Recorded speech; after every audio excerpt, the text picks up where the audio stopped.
So number 5 on our list of 6 ways that you can fund your business growth is asset finance. Now, asset finance is quite similar to getting a business loan, but these loans tend to be secured to a specific asset. Now, why I really like asset finance is because you don't need to buy an asset to get this finance. In fact, you can already own an asset in your business, maybe a vehicle, a property, even some equipment or machinery.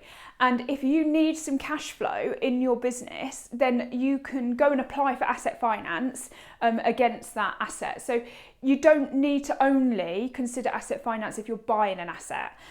You can use your existing assets and raise asset finance against those. And some of the biggest lenders in the UK for asset finance are probably some of the well-known banks, so Lloyds, HSBC, Barclays, and also some of the financial institutions like Aldermore. They're some of the most well-known names. Typically, if you're buying equipment from well-known providers, you know, JCB, DAF, people like that, they will have recommended asset finance companies that you can work with, and often you can actually receive preferential rates or a discount on the fees by using the asset finance company that the business that you're buying from is recommending to you. So that's a little tip there for you. Now, when you're thinking about asset finance, it tends to be loans that are at a fixed interest rate. So the amount that you're paying on a monthly basis will be the same for the duration of the loan. And the loan tends to be between 3 to 10 years is typical on asset finance.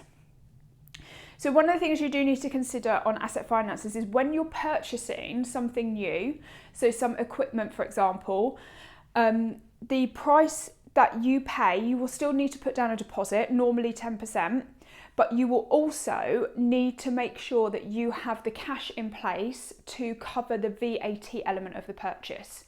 So one of the tips that I always give is to try and time the purchase right at the very end of your VAT quarter.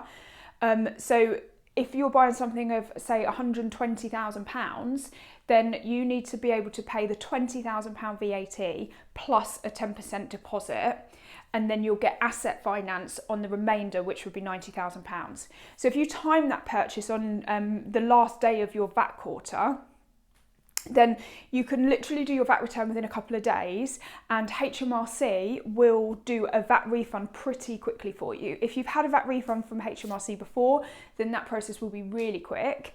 If you haven't had a VAT refund from HMRC, then typically they'll contact you, normally via email, and they will do what is referred to as an inspection, but actually all they'll do is they'll ask you for evidence of the invoice to validate that your VAT reclaim is correct. So the quicker you deal with that and you get a copy of that invoice off to HMRC, the quicker your VAT refund will come through. But you do need to temporarily be able to pay the VAT when you're purchasing something new. So when you do take asset finance out, any of the broker fees, any of the arrangement fees, the admin fees and the interest is all tax deductible from a corporation tax perspective as well. So it will reduce your tax bill. So if you're at the upper end of corporation tax, then you're paying 25% at the moment. If you're at the lower end, then you're paying 19%. And some asset finance companies will require a director's guarantee or a personal guarantee on the loan. So you need to consider that in the terms and conditions as well. It tends to be that if one asset finance company requests you to make a personal guarantee, then it's likely that the others are too, but it is still worth shopping around if you're not comfortable giving a personal guarantee. A personal guarantee means that should the business go under, and the asset doesn't cover the balance of the loan, then they could still come after you personally as the director to pay any outstanding finance. So it's something worth considering when you're taking this on, is whether or not you're happy to take on that personal risk. But otherwise, asset finance is a really fantastic way of funding specific purchases if you're buying new equipment or machinery in your business, or raising finance using the existing assets in your business if they're not funded. And actually, I'll give you a top tip here, and this is actually one of the things that angel investors or people that buy businesses would look for, is they would look for a business that is asset rich that doesn't have any asset finance at the moment. Because if you've got unfinanced assets, then that is a source of cash flow in your business. So that could make you a target for businesses, for investors looking to buy a business.